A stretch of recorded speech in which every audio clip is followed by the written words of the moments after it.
So I only got to watch one live game of pro rugby this season, and being a Bath fan living in Edinburgh, I decided to go watch Bath play in Edinburgh. And as you can see from the scoreline, I had a great time. And I was very unimpressed by Bath's performance, and it seemed even worse watching it in the flesh than it did on television. However, one thing watching that game really intrigued me, and I was watching Blair Kinghorn play at 10. There were two tries in the opening half coming towards my direction, where Blair Kinghorn taking the ball at a load of pace with his big size and speed completely tore Bath apart and created two tries. Now, I didn't know much about Blair Kinghorn, and despite living in Scotland, I haven't seen much of the URC this season, having not had a Premier Sports subscription. But from what I had seen of Blair Kinghorn on the international stage, he seemed more like a winger or fullback, who I quite liked. He seemed fast, big, physical, and could move laterally as well. So seeing him at 10 was really interesting.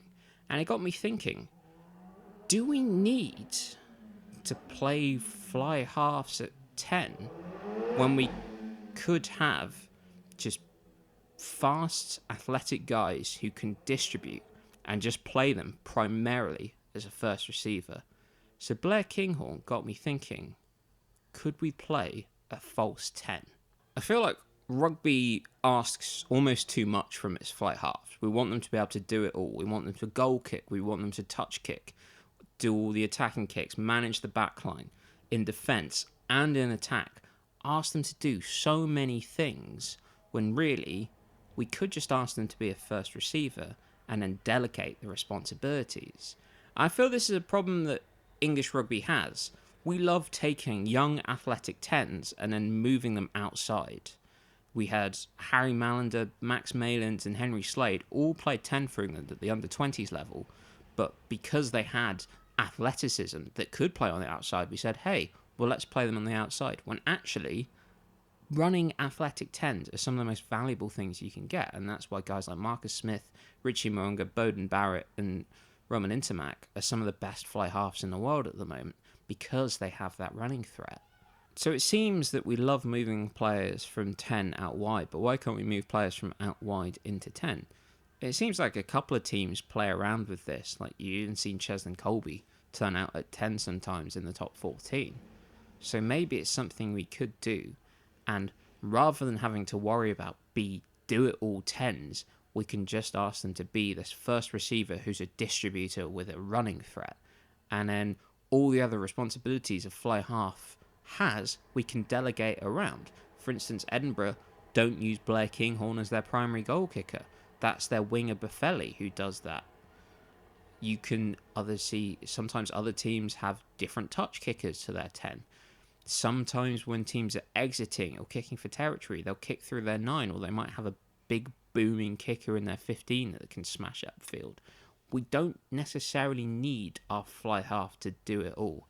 Now, it's fantastic if you do have a fly half that can do it all, but there's so few guys in the world like that. Why not necessarily, especially at the club level, play around with having a guy at 10 whose primary responsibility is being an attacking first receiver who can run and can distribute? And this is something that's always got me pondering about Bath, about who should be playing 10 at Bath.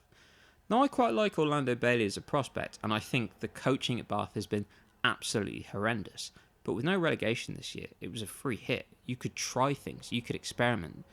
And I think there's an argument that Bath's best fly half is Jonathan Joseph.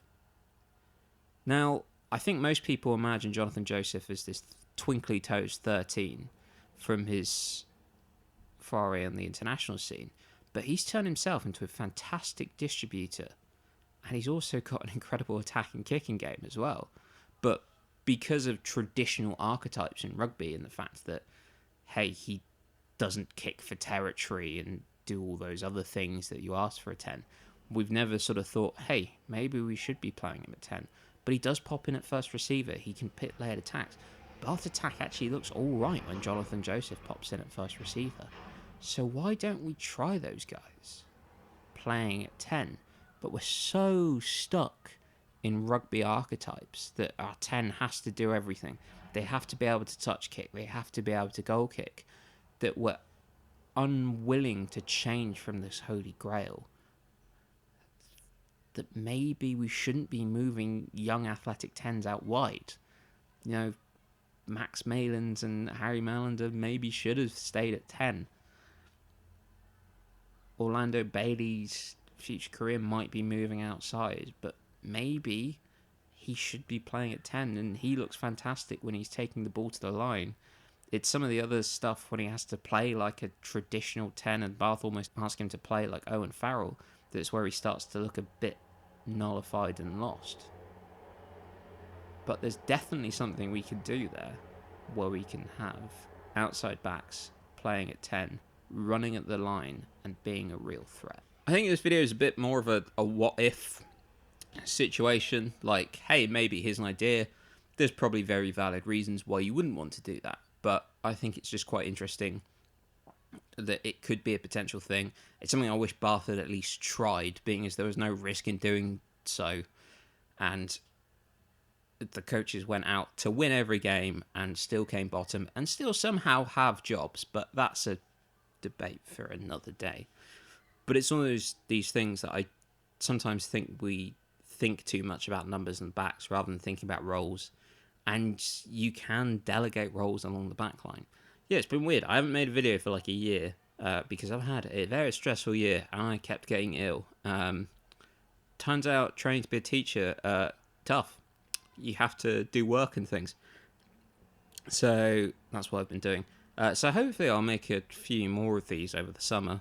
We'll see. No promises. No one watches these anyway. Enjoy the summer. Summer tour's coming up. That'll be fun. Maybe.